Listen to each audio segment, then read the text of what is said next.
Bismillahirrahmanirrahim. Assalamu alaikum wa rahmatullah ta'ala wa barakatuhu. Opinion libre. Opinion libre TV. Opinion libre TV, quel joli nom. Bien pensé. Nous leen di nuyu bu baax. May nuyu sama xarit bu baax bi Baye Makhtar Diallo, Pape Makhtar bi ko initié. Donc aduna bi fii la toll. Opinion libre mooy liberté xalaat.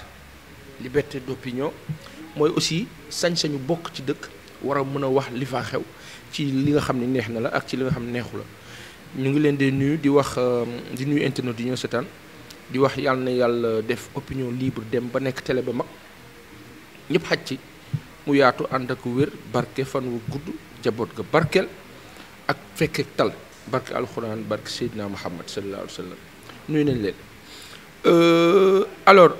absence de programme ci yow askan wi, la question est spécifique. Déjà, je vois que ci campagne électorale bi le drame bi noo dund moo di ne que il y a un souci de relais. Quand je dis souci de relais, je pense à la médiatisation.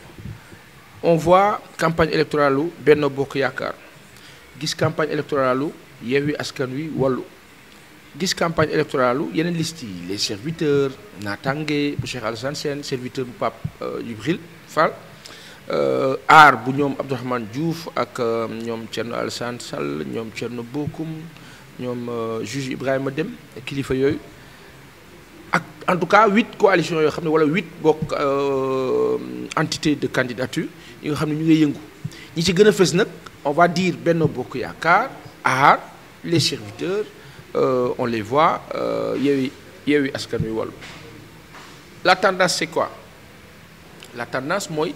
Yewwi dafa am benn leader bu tudd Ousmane Sonko qui est au devant de l'actualité et de la scène. C'est c'est la tête de liste qui a été écartée mais qui est hyper immensément visible. Partout où il va ak sa coalition ràññee nañ ni gis nañu ne que ràññeeku la et que la jeunesse daf kaa topp jusqu'à des heures indues 3 heures du matin 4 heures du matin ak muy sotti taw guddi nit ñi topp ko cela a un sens, ça veut dire beaucoup de choses. Maintenant sur le plan du contenu loolu contenant bi la l'aspect visuel sur le plan du contenu on constate que monsieur Sonko ak ñi mu àndal on les écoute ci seen ay direct ci seen ay live parce que malheureusement quand je parle de souci de relais mooy que la presse en tout cas traditionnelle ne relaie presque pas le contenu de cette campagne-là. On constate que quand il y a un semblant d'erreur ou alors une erreur quelconque bu jógee ci Yewwi Askan Wi Wallu la presse saute dessus. C'est un constat. Quand c'est par rapport au programme la presse n'en parle pas. Je donne un exemple. À Saint-Louis, à Guet Ndar, quand Ousmane Sonko fait comprendre aux Sénégalais que nous serions la 3e puissance gazière du monde. Ça, c'est une info de première heure, de haute classe. C'est-à-dire que loolu, moi, je suis journaliste, j'ai mon journal, je suis chef de rédaction ou rédacteur en chef ou directeur de publication, c'est ma une.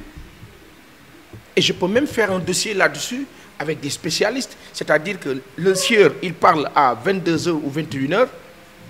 Moi, entre 22h, 23h, 0h, je prends mon téléphone, je parle aux spécialistes qui me confirment ou qui le confirment ou l'infirment. Au-delà, ma wax na ko nañ ci bàyyi xel. C'est l'info. Mais personne n'en a parlé. C'est un programme, c'est un contenu. Quand la même personne fait comprendre que législation bi fi jóge 13e législature bi baaxul, la 14e à venir, il faut que mu dem dans le sens projet de loi yu conséquent yoo xam ne dañ kaa war a accepter bu jógee ci présidence ou pas ak proposition de loi à faire à en finir parce qu'il y en a à faire 13e législature bi daanaka defu ko presque ñoom la 14e bi war a ñëw dañ ko war a def parce qu'il y a des choses à rétablir dans ce pays-là à revoir à corriger waaye léegi bu ñu tollee foofu ñun ñi nga xam ne ñoo la presse bi bu ñu ko relayé wul kan moo ko relayé moo jur les réseaux sociaux gën a am doole c'est-à-dire que aujourd'hui opinion libre 2A TV ak ñeneen ñoom nekk ci tendance su jël teg li fi ne léegi nag kamu neex ak kamu neexul da nga naan waaye boobu ce sont les réseaux qui parlent après on nous prend même pour des beaux parleurs te loolu mooy erreur bi gën a mag parce que tey la presse fait quoi? Elle informe qui? Les masses Si les masses sont avec quelqu'un et que cette presse-là ne parle pas de ce quelqu'un-là dans un sens, les masses s'éloignent de cette presse-là. Et qui est perdant? C'est cette presse qui perd. Dafay perdre te du ko yëg day xëy rek affaire bi ne bum ci kawam du xam lan la muy jur lan nit ñi di am ay frustration contre cette même presse bu ñu rombee ñu leen di ciipatu bu ñu leen gisee di leen xaaree di leen jéppee te loolu benn nit jaru ka ànd ak benn nit di ko protéger ak ay nitam bon parce que voilà la tendance ça va tranquille jaru ka. Aujourd'hui Sénégal dafa toll foo xam ni dañ ko war a sauvegarder ka te pour sauver que sauvegarder que dañoo nekk ci tendance information point barre. mais pourquoi vous dites cela pourquoi vous dites que dañu fal ay maires yoo xam ne amuñu benn programme. Oui ça peut arriver mais lan moo indi loolu li indi loolu am na ñoo xam ne amoon nañ programme ñu fal leen ñu yàq. Je donne un exemple le président Macky Sall il avait un programme yoonu yokkute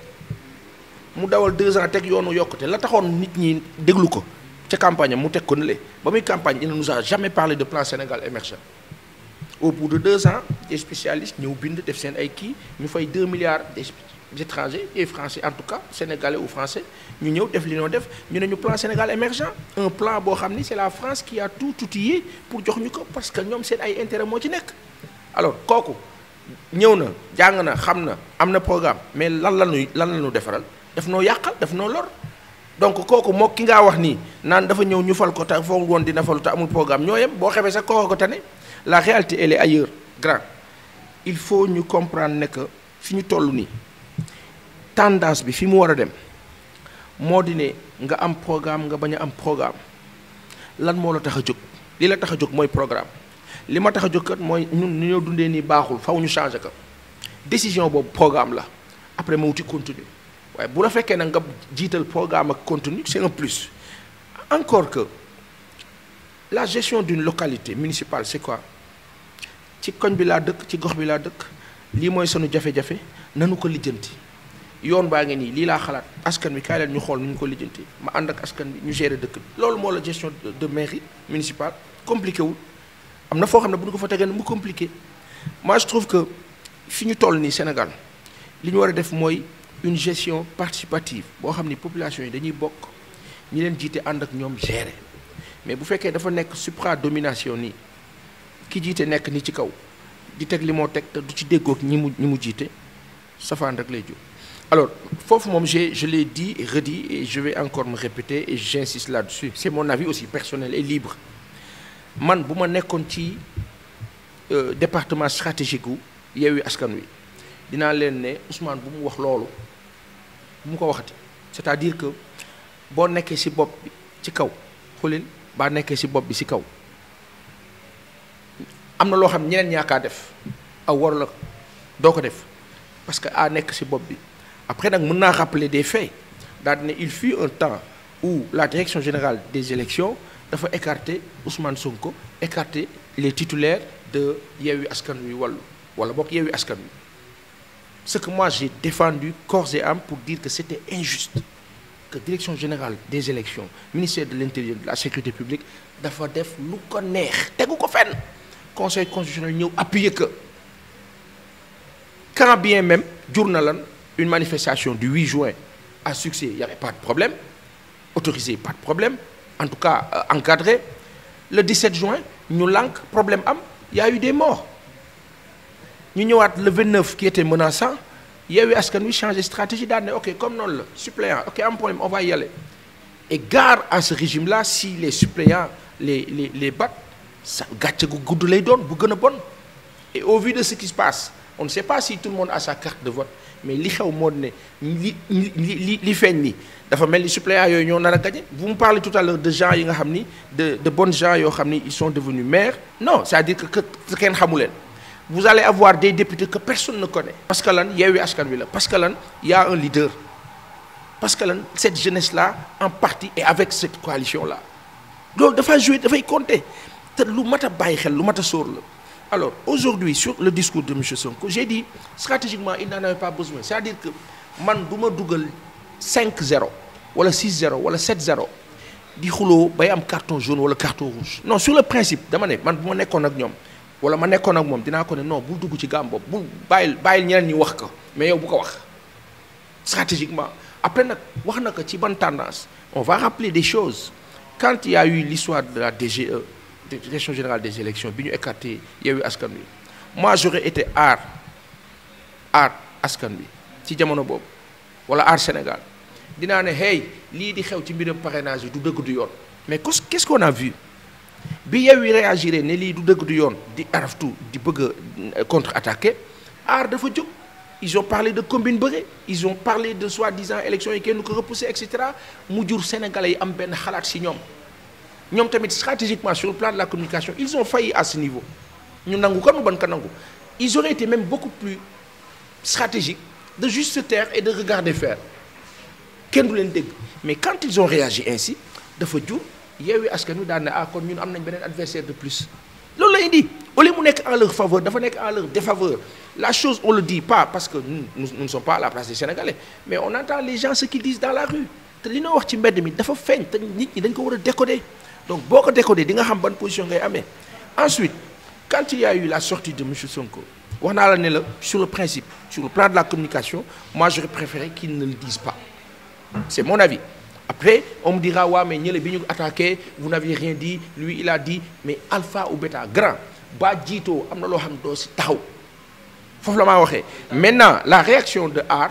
ñoom tamit sur le plan stratégique encore une fois de plus une seconde fois am na neneen nu doon taxawee daanoo am dara mais xam na lañ taxawee ñoom dañoo ñëw defaat la même erreur bi ñuy soi-disant reprocher le Cheikh Sonko c'est-à-dire sur l'approche ak les termes ak seen réaction moi à leur place si stratégiquement j'étais avec eux sans prétention laa wax de parce que ñoom ñoo ñu ëpp xam-xam bu nu nekkoon ak waa aar par exemple dañ leen naan déedéet tontu bi du lii. da ngay waxoo dëgg nangam da nga ñuy fontoo daal di jaay doole du woon loolu vous n'avez pas affaire au sieur Sonko à monsieur Sonko Ousmane vous avez affaire à des populations que vous devez récupérer stratégiquement à bord bi c'était autre chose quand des masses sont avec quelqu'un soo attaqué kooku masse bi dafa lay attaqué donc stratégiquement sur le plan de com eux aussi ils ont failli et aujourd'hui le sieur Sonko monsieur Sonko Ousmane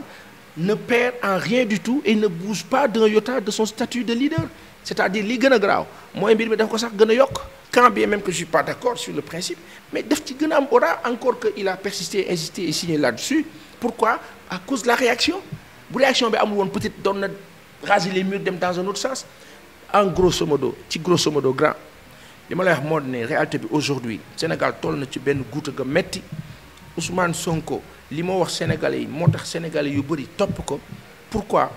à l'Assemblée nationale taxaw na ne leen yéen les taxes yi nga xam ne yéen a ngi koy jël di ko teg ci ndoddu nit ñi pourtant multinationales yi fi nekk def fi ñëw fi ne dañ fiy ut si xaalis ñoom dañoo waroon fay ay taxes ak taxe de plus-value yooyu laaju leen que ngeen neexook ñoom ñëw jël taxe de plus-value teg ko ci kaw sénégalais yi mu jur lan mbir yi di cher di gën a metti ça il a dit quoi entre 2018 2019 jàpp 2020 on est en 2022 les coûts mais exorbitants gën a nekk ci beneen niveau après les législatives qu'est-ce qui va se passer njëg yi day yokkaat sa waay c'est-à-dire plus on avance plus les dires de monsieur Sonko di confirmer wu mais plus population yi di ànd ak moom sa waay loolu kenn mënu ko bañ. il faut se poser la question lu tax ñu am amour ci moom la question maintenant c'est lu tax léegi ñii topp kii nii ba dem ba naan Ousmane mu sell mi lu tax il faut c'est-à-dire il faut foofu la jàngat bi nekk parce que on a une population ou des populations assoiffées affamées asphyxiées sonn c'est-à-dire mu metti ci ñoom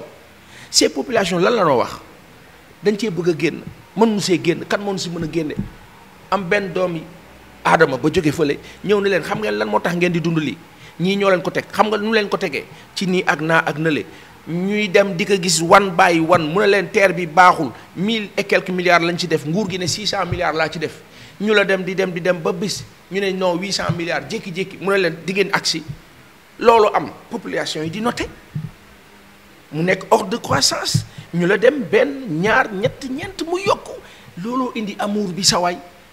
na nit ñi bëggee woon Ablaye Wade mooy xeex ba mu doon xeex contre Senghor ak Abdou Diouf loolu moo amaat nii léegi nag loolu man bu ma nekkee nguur dama koy nangu jéem a rectifier le tir bañ koo may opportunité muy gën di am lu moo wax foofu la nguur bi fay de. donc dañuy fajee mer kii di Ousmane Sonko. non du faj mer c'est-à-dire qu'aujourd'hui la population dafa soxla ku ko génne ci guuta bi mu am yaakaar ci moom yaakaar boobu moo fal Macky Sall en 2012 sa waay Benno Bokk Yaakaar lan moo ko indi parce que dañoo dem ba benn moment régime mu Abdoulaye Wade nit ñi sonn ci ñu ne nañ leen uti yaakaar moo jur Benno Siggil Sénégal d'abord ensuite Benno Bokk Yaakaar donc aujourd'hui ce qui se passe mooy que toll nañ fa nga xam ni nit ñi dañoo bëgg échappatoire c'est-à-dire c'est le sauve qui peut danoo bëgg rëcc léegi nag danoo wut nag kanu rëccale te kooku war noo rëccale kana nu kaa wër yàlla wane benn jaam nu am yaakaar si moom ñenn ñi bokk wala bokk ñi ëpp soi-disant wala bokk boo waxee ñëpp ñenn ñi ne non il faut pas parler à la place des Sénégalais ñu ne bokk li ñoo gis en tout cas nit ñi bëri topp nañ ko waaye nit ñooñu nag yaakaar a tax ñu topp ko ñun ñuy bokk si ñuy wax yàlla bu yaakaar bi tas bu gënee mu falu ci Sénégal yàlla na ko yàlla fal bu dee gënul yàlla na ko yàlla defal li gën te indil ñu ko gën ndax ñun dañoo soxla ko gën sawaay li ñu dund ni dara baaxu si Ousmane Sonko est arrivé à Guet Ndar pour dire aux Saint-Louisiens xam ngeen gaz ab Sénégal bi nous serions la 3e puissance gazière mooy que Sénégal tey moo ëpp gaz Qatar moo ëpp gaz Libye sawaay loolu ba amee xam lan ngaa def da ngaa dundee yaakaar comment vous pouvez comprendre depuis 2012 à maintenant